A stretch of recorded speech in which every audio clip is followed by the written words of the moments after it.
Bonjour à tous, ici Porsche Drift. Donc du coup là je vous ai dit la prochaine fois je ferai une vidéo sur GT6. Donc du coup là je suis sur GT6 avec ma Golf 6 hein, toujours. Bon là je lui ai mis le capot carbone hein, parce que je le trouvais vachement stylé le capot carbone. Donc là je suis en multi, mais bon il n'y a pas beaucoup de gens qui veulent venir. Donc écoutez, on va la relaisser puis on va, en attendant on va faire la petite vidéo. Donc là je suis avec la Golf 6, je vous expliquerai le réglage tout à l'heure. Donc là, comme vous voyez, c'est comme dans GT5, hein, toujours bleu avec les jantes noires, juste le capot en carbone. Sinon, vous voyez, elle drifte toujours aussi bien. Moi, j'adore cette voiture, elle est vraiment magnifique. Sauf quand on va dans l'herbe, un peu comme moi là. Donc là, je suis sur le Apricot Hill. Donc il existe en inversé. En inversé, il est un peu plus facile. Je l'avais testé avec la 240 SX ou 200 SX, je sais plus.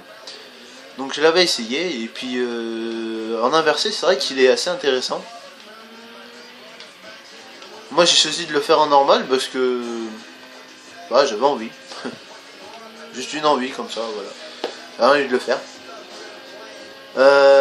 Sinon, pour ceux qui ont du mal pour le drift, hein, franchement, c'est vrai que GT6, ils ont vraiment été drastiques au niveau des réglages de drift.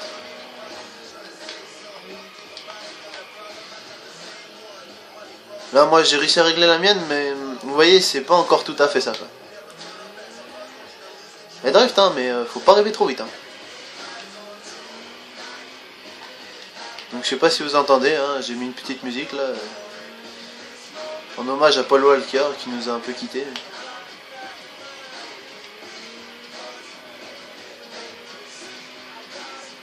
Et bientôt je m'attaquerai peut-être au réglage de la Nissan GT-R, justement de la R34.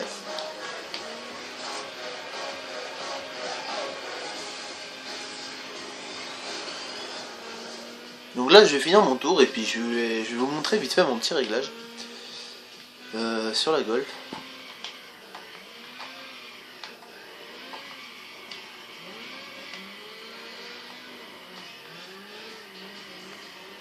Donc je sais pas si vous voyez hein, mais je joue beaucoup avec les vitesses hein. Donc ça c'est assez important de jouer avec les vitesses.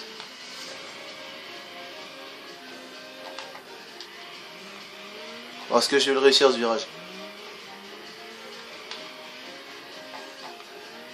Hop, la petite série d'épingles. Ah, oh, dans le sable. Oh là là.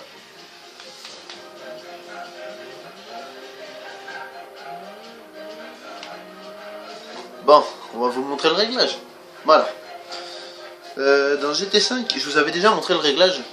Là, il est un petit peu plus différent vu que dans GT5 et GT6, ils ont changé pas mal de choses. Donc là, je me suis mis en confort tendre perso. Les conforts durs, j'y arrive pas trop. Après, au niveau de ma suspension, donc je suis en 85, j'ai... Enfin bref, vous voyez comment je suis là.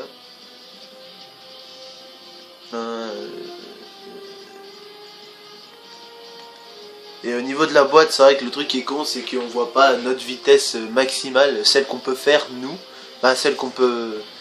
Pas comme dans GT5 où on avait notre vitesse maximale, on savait exactement comment régler la boîte, à quelle vitesse. Là, j'ai galéré un petit peu plus. Donc vous voyez un peu comment c'est différent par rapport au GT5.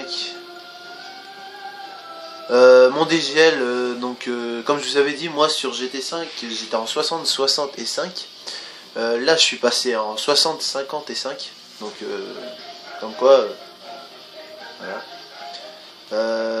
Au niveau après de mon distribution de coupe, je me suis mis en 85-15. C'est vrai que je me suis pas mis en 90-10. Le truc trop con, moi, qui me gêne dans GT6, c'est le nitro. Il sert pas vraiment à grand chose à part ceux qui veulent faire des runs. Moi, perso, des runs, j'en fais pas beaucoup. Même si j'ai une Bugatti Veyron, hein, si vous voulez, je vous montre mon garage juste après. Au niveau de l'appui, j'ai toujours 5 d'appui. Ceux qui veulent avoir un petit peu plus d'appui, ils peuvent mettre au moins jusqu'à 7. Ça leur permettra d'avoir plus de maintenance dans le drift. Si vous voulez voir, moi j'ai ça comme voiture. Hein. Franchement, j'ai ma Golf 6, j'ai la 240 SX. J'ai une LFA, j'ai un Samba, j'ai une Golf 1, j'ai une Esprit Sport, voilà. Bref, non, je vais pas les régler. Voilà, je vais les régler par puissance, vous allez voir. Donc voilà, j'ai la Bugatti Veyron. J'ai certaines voitures. qui sont assez puissantes. Mais franchement, elles me servent à rien. Limite, si je pourrais les revendre, ce serait pareil.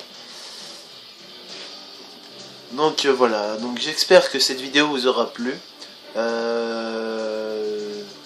En tout cas, moi je vais peut-être en refaire sur d'autres voitures. Je sais pas encore, je vais voir. En tout cas, je vous dis bonne journée. Ciao tout le monde, peace!